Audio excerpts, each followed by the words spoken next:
එහෙම මැතිවරණ ප්‍රතිඵල ගැන පොඩ්ඩක් ඔබතුමාත් එක්ක කතා කරලා මම පොඩ්ඩක් යමු වෙනවා ඊට ඉස්සෙල්ලා විගතෝහන මහත්මයා ළඟට. ඔබතුමා මේ ජ්‍යොතිෂය පිළිබඳව කතා කරන්න අවශ්‍යයි කියන ඒ ඉල්ලීමත් කරපු නිසාම මුලින්ම මම ප්‍රකාශ කරන්න ඕන කවුරුත් කියපු පළියට ජ්‍යොතිෂය අනුව ලංකාවේ ලග්න කුම්භ කියලා මේ ලංකාවේ කිසි කෙනෙක් පිළිගන්න ඕනේ නැහැ. ලෝකේ ලෝකාන ජ්‍යොතිෂ විද්‍යාවට අනුව ලෝකේ මේ ජ්‍යොතිෂය පිළිබඳ විද්වතුන් එකතු වෙලා මේ කලාප බෙදලා තියෙන රටවල අයිති වෙන්නේ මොන ලග්න වලටද කියලා. අර පොඩ්ඩක් සමාවෙන්න. ජ්‍යොතිෂයට ඉස්සෙල්ලා පොඩි දෙයක් තියෙනවා ඔබතුමා සම්බන්ධ වෙච්ච මේ කාලේ මතකද? මතකයිද? අපි පුළුවන් නම් සමීපචාර රූපයක් ලබා ගන්න. ජ්‍යොතිෂය මොකද ගීත කියලා තියෙනවා? සින්දු 100ක් ලියලා තියෙනවා. 100ක් ලියලා තියෙනවා. ලංකාවේ ජනප්‍රියම කලාකරුවන්ට සින්දු 100ක් මම ලියලා තියෙනවා. ඉතින් මේ රජීව් ගාන්ධි ප්‍රහාර එල්ල කරපු එකට වික්ටර් රත්නායකගේ සින්දුව කියන්නේ. ඒ ඡායාරූපේ සටහනකුත් තිබෙනවා. යටි. හොඳයි. අපේ ළඟ සින්දුවක් තියෙනවා ඔබතුමා ගායනා කරපු සාලිය. ඔව් තමයි. ඉතින් මේ ලංකාවේ ලග්නේ එහෙම බැලුවම ඉන්දියාවත් මකර ලග්නේ ලංකාව මකර ලග්නෙට තමයි අයත් වෙන්නේ. ඒක මම කියන්න ඕන. මේකේ ලංකාවේ ජ්‍යොතිෂවේදීන් තව කෙනෙක් කිව් පළියට කුම්භ කියලා කියන ලංකාවේ ලග්නේ. ලංකාවේ ලග්න කුම්භ නෙවෙයි මකර ලග්නෙට අයිති වෙන්නේ. ජනරජ ව්‍යවස්ථාව ඉදිරිපත් කරපු වෙලාවේ සිංහ ලග්න උදා වෙලා තිබ්බ කියලා සිංහ ලග්නයටත් සමහරු බලාපොල කියනවා.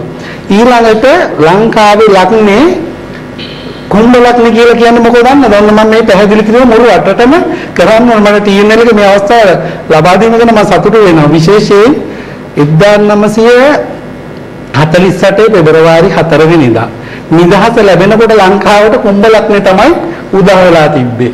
අන්න ඒක පදනම් කරගෙන තමයි මේ කුම්භ ලග්නේ කියන්නේ ලංකාව. ලංකාව කුම්භ ලග්නේ නෙවෙයි.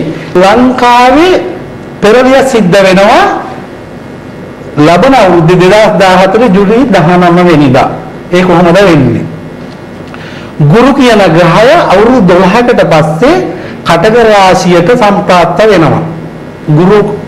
ගුරුට ඇවිල්ලා කටක රාශිය තමයි උච්ච භවන. එයාගේ තරු පහේ නිවස. ඉතින් එදාට මේ රටේ ජනතාවට ඒ දිනෙන් පස්සේ දේශපාලනයේ වෙනස්කම් රසක් දකින්න ලැබෙනවා. අපි හිතන්නේ නැති පුද්ගලයෙක් මේ රටේ දේශපාලනයට ජනාධිපති මැතිවරණයට ඉදිරිපත් වෙන්න තියෙනවා. මහින්ද රාජපක්ෂ තුන්වෙනි ජනාධිපති මැතිවරණ ඉදිරිපත් වුණත් දිනම් නැහැ කියන එක මම අද කියනවා මේ TNL මැදිරියේ ඉඳගෙන. මම ඒ එහෙම කියන්නේ මෙන්න මම තර්කානුකූලව යමක් ඉදිරිපත් කරනවා. 1942 ඔක්තෝබර් 6 වෙනිදා ගුරු කටකේ හිටියා ආණ්ඩුව එක්සත් ජාතික පක්ෂේ. 54 සැප්තැම්බර් 9 වෙනිදා ගුරු කටක රාජ්‍යයේ හිටියා. එක්සත් ජාතික පක්ෂ ආණ්ඩුව පාලනය කරේ. 1966 අගෝස්තු 21 ගුරු කටකට ආවා. පාලනය කර එක්සත් ජාතික පක්ෂ ආණ්ඩුව.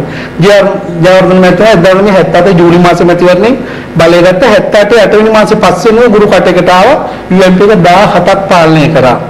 ආය 94 තමයි චන්ද්‍රිකාට යන්නේ. එතකොට ගුරු කටක රාශිය නෙවෙයි. 1990 ජූලි 20 නැවත ගුරු කටක රාශියට ආවා. 94 වෙනකම්ම එන්න බැරි වුණානේ මෙයාලට අල්ලගන්න 17 අවුරුද්දක් යන්න බාන.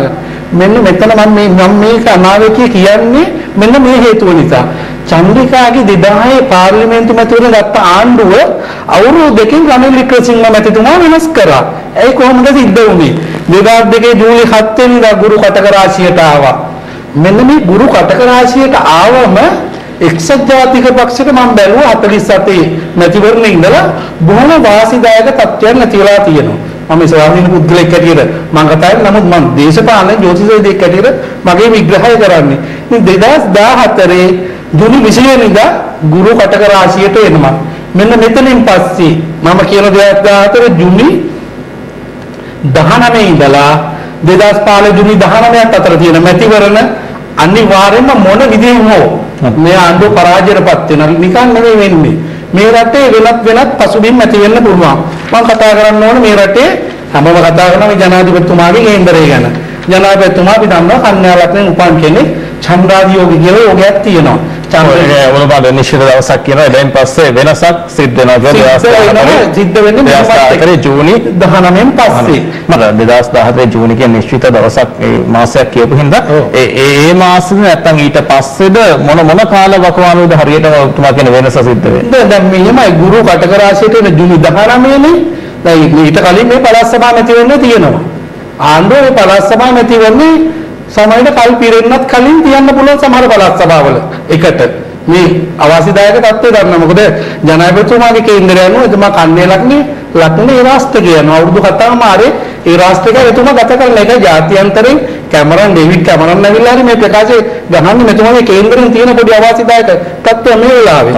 එතුමාගේ ඒ රාෂ්ට්‍රය ඉවර වෙන්න තියෙන්නේ 2014 නොවැම්බර් 2 කන්‍යා ලග්න හිමියන්ගෙම. එතුමාගේ විතරක් නෙමෙයි. නමුත් එතුමාට එතනින් නතර වෙන්නේ නැහැ රාෂ්ට්‍රකේ. සෙනසුරු 3 වෙනිට ආවමත් එතුමාගේ කේන්දරේ ඡන්දය 8.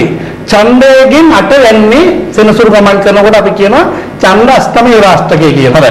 ඒක නිසා ඉදිරි අවුරුදු 3මාරක විතර කාලයක් ජනාධිපතිතුමාට සෙනසුරුගෙන් පීඩාවල් තියෙනවා. ඔබතුමාගේ ජ්‍යොතිෂ විග්‍රහයට අමතරව දේශපාලන විග්‍රහයක් තියෙනවා අපි මෙතෙක් කතා කරපු කාරණා සම්බන්ධව. දැන්